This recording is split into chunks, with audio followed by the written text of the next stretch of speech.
There are moments in war that silence the battlefield before the first shot is fired. Moments that change everything. Not because of the sound of gunfire, but because of the breath that comes before it. The story you are about to hear is one of those moments. She was called Evelyn Grace, but on the radio they just called her Eve. She was 26 years old and had joined the military not because she dreamed of glory, but because she had nowhere else to go. Her father had died in Afghanistan when she was 10, and her mother never really came back from that loss. Eve grew up with the echo of folded flags and the sound of her mother crying behind closed doors. When she enlisted, she never thought she would end up in a sniper unit. She was small, quiet, and observant, which made her perfect for the role. She could hold her breath for 45 seconds, steady her pulse, and see through a scope like the world had slowed down just for her. But even with all that, she was never meant to fire the rifle that day. It was supposed to be a simple Overwatch mission. Her team had set up on a rocky ridge above a valley in Eastern Europe, where rebel fighters were expected to move supplies through an old bridge.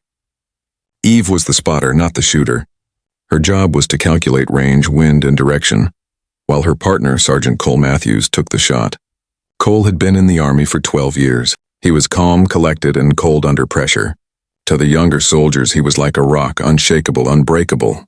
To Eve, he was a mentor, sometimes a friend, sometimes a wall she could never climb. He always told her, "Snipers don't shoot to kill. We shoot to protect." That morning the wind was soft and the world was quiet. The sunrise burned through a layer of fog that clung to the trees. Eve checked the rangefinder and said, "Target zone is 800 millimeters, wind east at 2 knots. Cole nodded, adjusting his rifle. Everything felt routine, until the radio crackled. "Command to Alpha 3 convoy has changed direction. Civilians may be in the area. Confirmed before engagement." Cole frowned. Civilians meant everything just got complicated. He adjusted his scope again, then handed the rifle to Eve. "Hold this a sec," he said, reaching for his headset to get better comms. She took it automatically. The rifle felt heavier than usual, like it knew something she didn't. Through the scope, she saw movement. 3 figures crossing the bridge. Her breath caught. 2 were armed, but the third was small. A child. Her heart started racing. "Cole," she whispered, "there's a kid out there." Cole didn't answer. He was still trying to fix the headset, static flooding his earpiece. She called his name again, louder this time. Nothing. Then everything happened at once. The armed men reached for their rifles. The child froze right in the lane of fire. Eve's instinct screamed at her to do something. She could feel Cole's voice in her head. "We shoot to protect."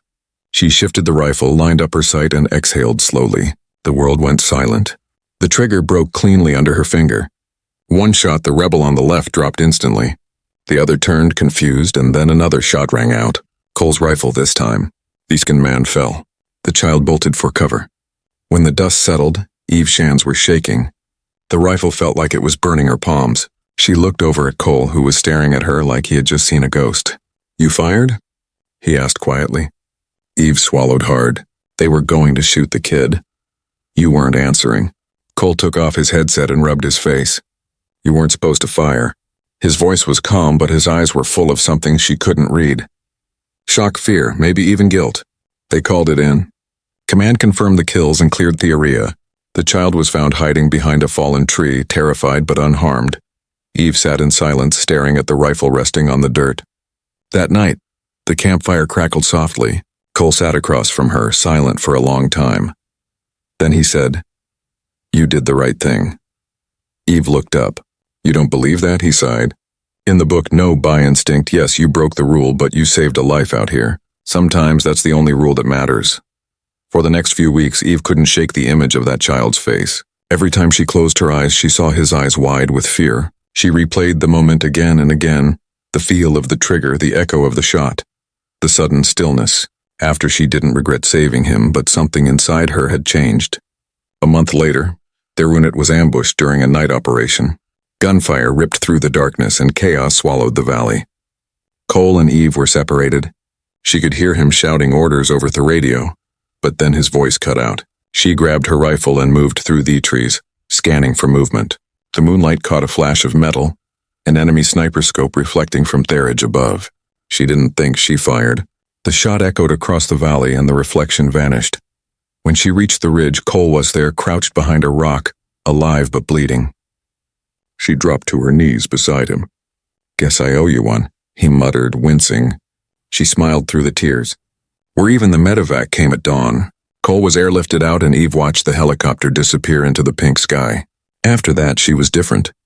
Her superiors noticed it.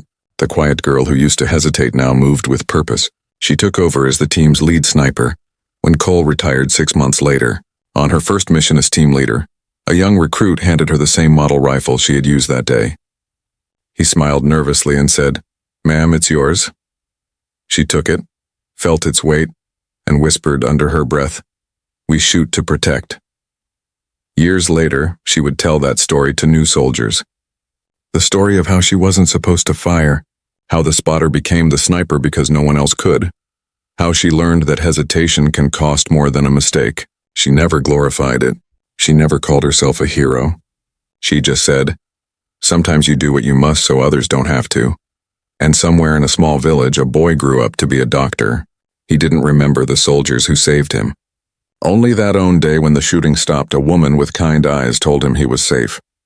That woman was Evelyn Grace, the spotter who held a rifle she wasn't meant to fire and in doing so changed 2 lives forever.